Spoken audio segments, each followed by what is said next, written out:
The Sagas of the Master Traveler. Winter arrived early that year beneath the Ural Mountains. Snow gathered heavily upon the rooftops of the village, softening the crooked fences and burying the old tire tracks that wound between weathered wooden homes. Thick pine forests surrounded the settlement on all sides, endless and black beneath a sky the color of iron. Smoke rose slowly from chimneys into the frozen evening air, while distant church bells echoed faintly across the valley like ghosts wandering through the cold. The funeral had ended an hour ago. The mourners were gone now. Their cars had vanished down the narrow road toward the larger town beyond the hills, their headlights swallowed by falling snow and gathering dusk. Even the priest had left, muttering soft prayers through his beard while clutching his cross close against the wind. Only one figure remained beside the grave. Sophiya Ivanovna, 96 years old, wrapped in a heavy gray coat, worn shiny at the elbows with age. A dark wool scarf covered her silver hair, while snow gathered silently upon her shoulders and the bent curve of her back. One gloved hand rested atop a cane, pressed into frozen earth beside the grave of her great-grandson. Nikolai, 23 years old, too young, always too young. The fresh dirt mound before her looked wrong somehow, small, insignificant, as though a human life should leave behind something larger than disturbed earth and a wooden cross. The old woman stared at the grave without expression. After nearly a century of grief, sorrow no longer arrived like fire. It arrived like winter, quiet, endless, cold enough to numb the bones. The wind moved softly through the pines beyond the cemetery hill. Sophiya Ivanovna did not cry. She had buried too many people for tears now. Her father during the famine, her husband after the war, 2 sons decades apart. Friends, neighbors, brothers, sisters, a granddaughter during winter sickness, and now, Nikolai. The boy who once ran, laughing through these same snowdrifts wearing boots too large for his feet. The boy who used to bring her wildflowers in spring. The boy who had kissed her wrinkled forehead before boarding the train eastward 2 years earlier. Don't worry, babushka. I'll come home before the first snow. The first snow had come, but he had not. The cemetery had grown quieter now. Even the ravens seemed distant. At last, Sophiya Ivanovna shifted slightly, wincing beneath the ache in her joints. Her body had become a map of old suffering, war winters, factory labor, hunger, cold apartments, long funerals. Too many years carrying grocery bags and coffins alike. She should leave. The cold was becoming dangerous. But her feet refused to move. Because once she walked away, there would only be silence waiting at home. An empty chair, an untouched cup, another photograph added to the wall of dead faces watching her grow older, year after year. The old woman lowered herself slowly onto the frozen bench beside the grave. Snow drifted quietly around her. And then, through the falling white, she saw light, very faint, orange, flickering softly deeper among the trees beyond the cemetery fence. Sophiya Ivanovna frowned. No houses stood that direction, only forest. The old taiga stretched for hundreds of kilometers through the mountains, dark and ancient beyond comprehension. Wolves still moved through those woods during hard winters. Hunters occasionally vanished there, yet the light remained. A fire. The old woman stared at it for a long time. Then slowly, she rose. The walk into the forest should have frightened her. Once, perhaps it would have. But after 96 years, fear changes shape. Death no longer appeared monstrous to people her age, only familiar. The snow crunched softly beneath her boots as she passed between the dark pine trunks. Wind sighed overhead through frozen branches while the little orange glow flickered deeper within the woods ahead. Strange. The fire never seemed to grow closer, yet somehow she continued finding it. The deeper she walked, the quieter the world became. Until finally, she stepped into a small clearing and stopped. A fire burned calmly atop a circle of old stones blackened by countless ages. Yet no wind touched the flames. Snow fell all around the clearing, but none landed within the firelight itself. And beside the flames sat an old man. He rested upon a weathered stone, half buried in moss and snow, hands folded calmly before him. His robes were dark and layered, worn not like those of a nobleman or priest, but like garments carried across thousands of roads through countless winters. His beard flowed silver and white down his chest, tangled softly by the wind. His hair had been gathered carelessly into a loose bun atop his head, held in place by an old carved wooden pin, polished smooth with age. The old man stared into the fire before speaking. "You stayed longer than the others." His voice was soft, ancient, not weak. Sofiya Ivanovna gripped her cane tighter. The old man looked up slowly, and his eyes carried something that unsettled her immediately. Not danger, recognition, as though he had known her a very long time. At last, the old woman spoke. "Who are you?" The man smiled faintly beneath his beard. "I have been many things to many people." The fire cracked softly. Then his eyes met hers fully. "You are very tired, Sophiya Ivanovna." The old woman froze. No one had told him her name. The forest suddenly felt impossibly still. The old man gestured gently toward the stone opposite him. "Sit." For a moment she considered leaving. Any sensible person would. But something deep within her old bones already understood. This moment existed outside ordinary life. Slowly she lowered herself onto the stone across from him. The fire gave warmth impossible for its size. For a long time, neither spoke. Snow drifted silently around the clearing. Then finally, the old woman narrowed her tired eyes slightly. "Astranic." At this, the old man chuckled softly. "No, my dear." His gaze drifted toward the black trees surrounding them. "Though I have gone by many names over many years."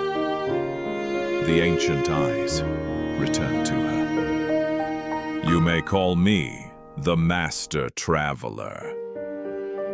The name settled strangely in the air, as though it belonged there.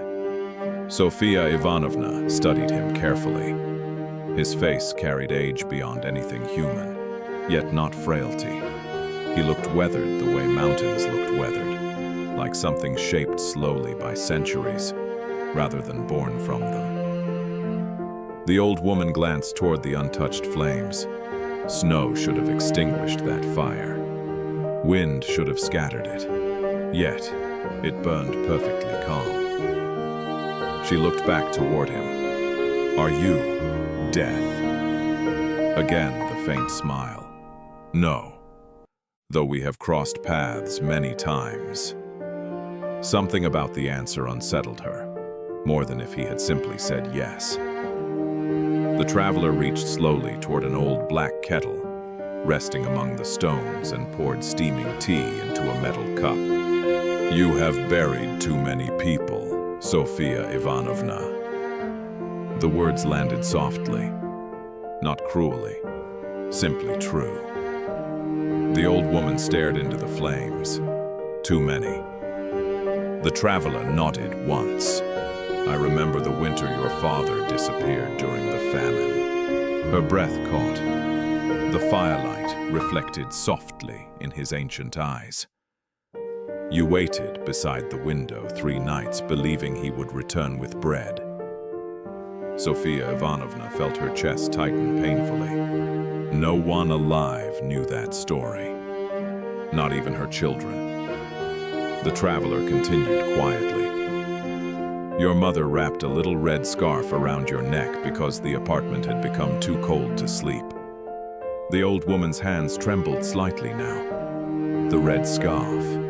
Dear God. She had not thought about that scarf in 70 years. The traveler leaned back slowly against the stone behind him. You still keep it folded in the bottom drawer beneath the photographs. Sophiya Ivanovna stared at him in silence. The wind groaned softly through the trees overhead. Who are you? This time, the question emerged almost as a whisper. The traveler looked toward the distant mountains barely visible through snowfall. An old witness, nothing more. The old woman studied him carefully. No, not a witness. Something older. Something that carried memory the way forests carried snow. The traveler's eyes remained upon the mountains. I remember when those peaks were taller. Sophiya Ivanovna frowned slightly. What? The mountains. His gaze drifted upward toward the Urals. They were once far sharper than they are now. Time wore them down slowly. His smile carried strange sadness. Everything bows eventually beneath the weight of years. The old woman looked into the fire. I am tired of years. At this, the traveler became very still. Then slowly, he nodded. Yes. The answer held no false comfort, only understanding. And suddenly, unexpectedly, something inside Sophiya Ivanovna began to crack. Not grief, not exactly. Something deeper. Because for almost a century, people had expected her to continue enduring. Survive the war, survive the winter, survive hunger, survive funerals, survive collapse, survive loneliness, survive history itself. And she had. Always. Like an old tree refusing to fall. But now she was simply tired. The traveler spoke softly. Do you know how forests survive winter, Sophiya Ivanovna? The old woman shook her head faintly. By letting parts of themselves die. The fire crackled low. Trees surrender their leaves. Animals burrow underground. Rivers freeze. The forest grows quiet. His eyes reflected ancient firelight. Nothing in nature blooms forever.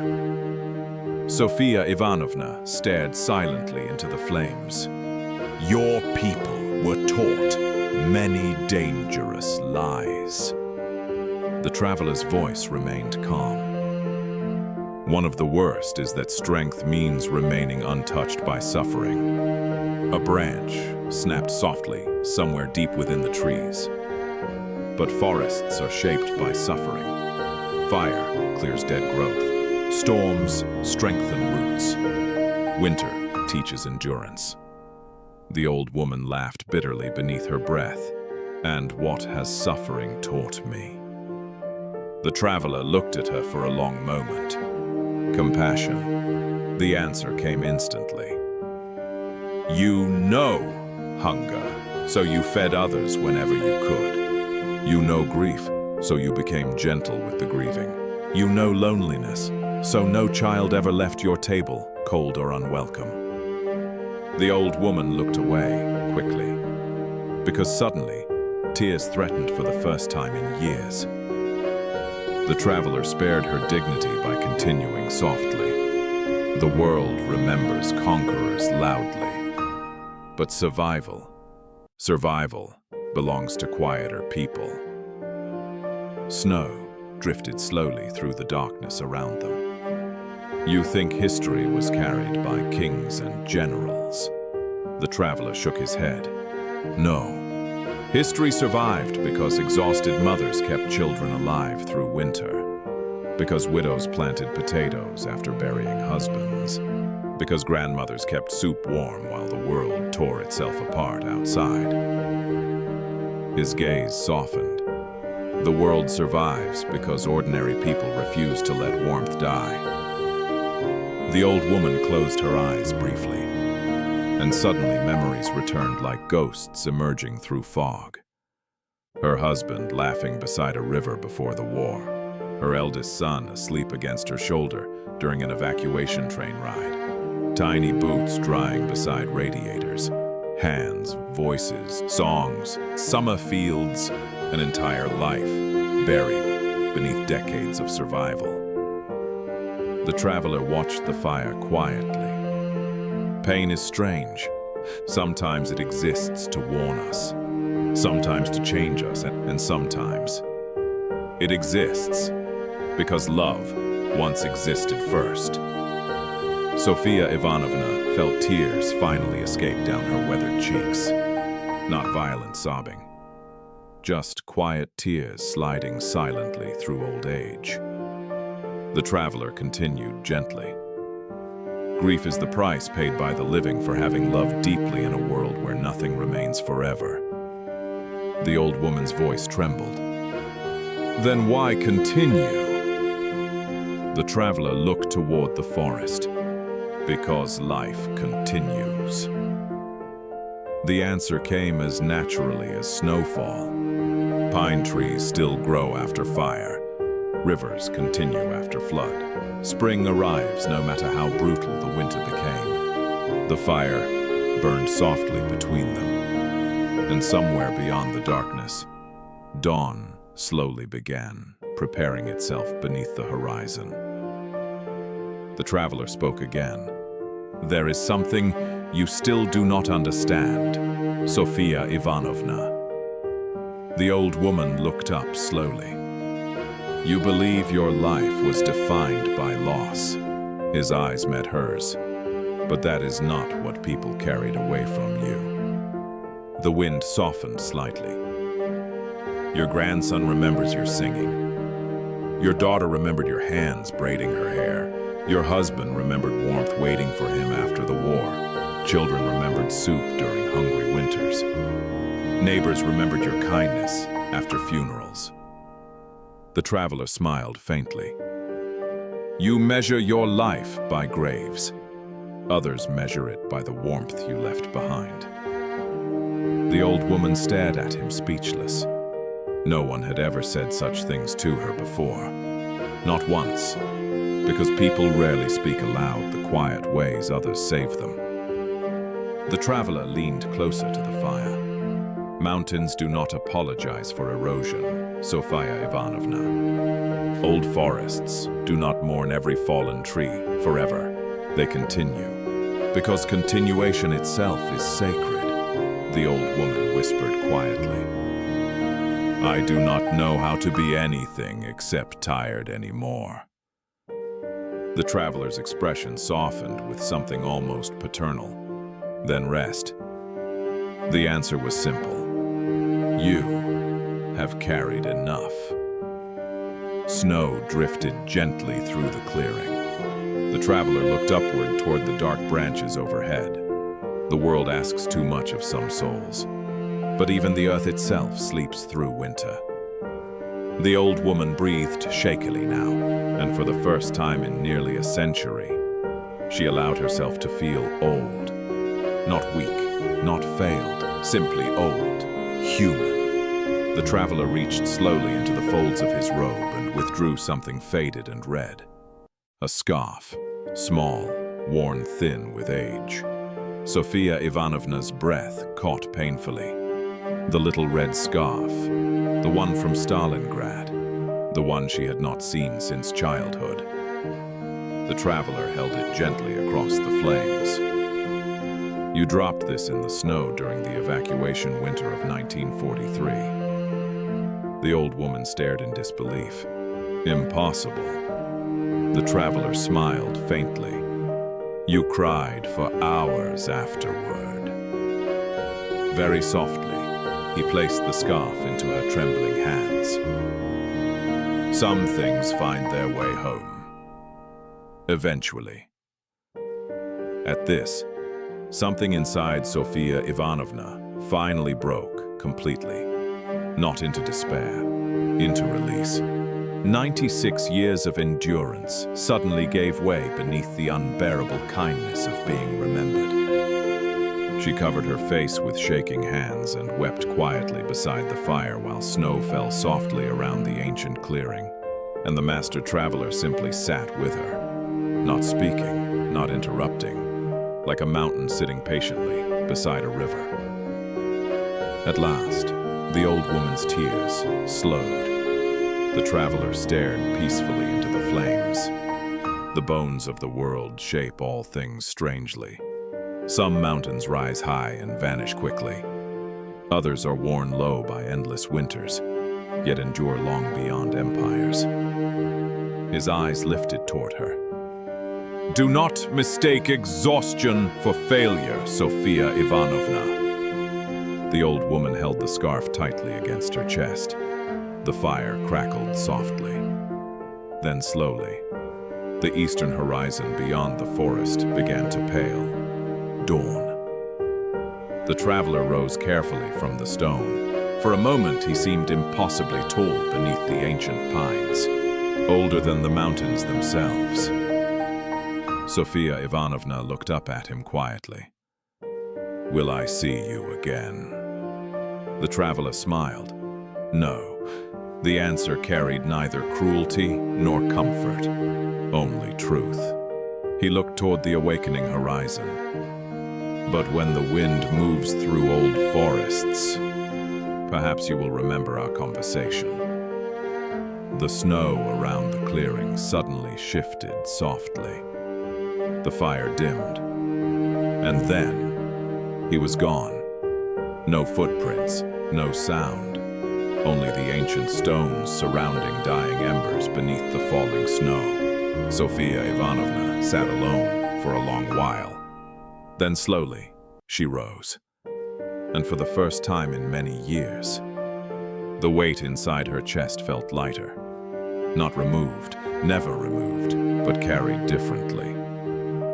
As dawn spread pale gold across the snowy forests of the Urals, the old woman walked slowly back toward the village, holding the little red scarf close against her heart. And behind her, the endless forest continued whispering through the bones of the world.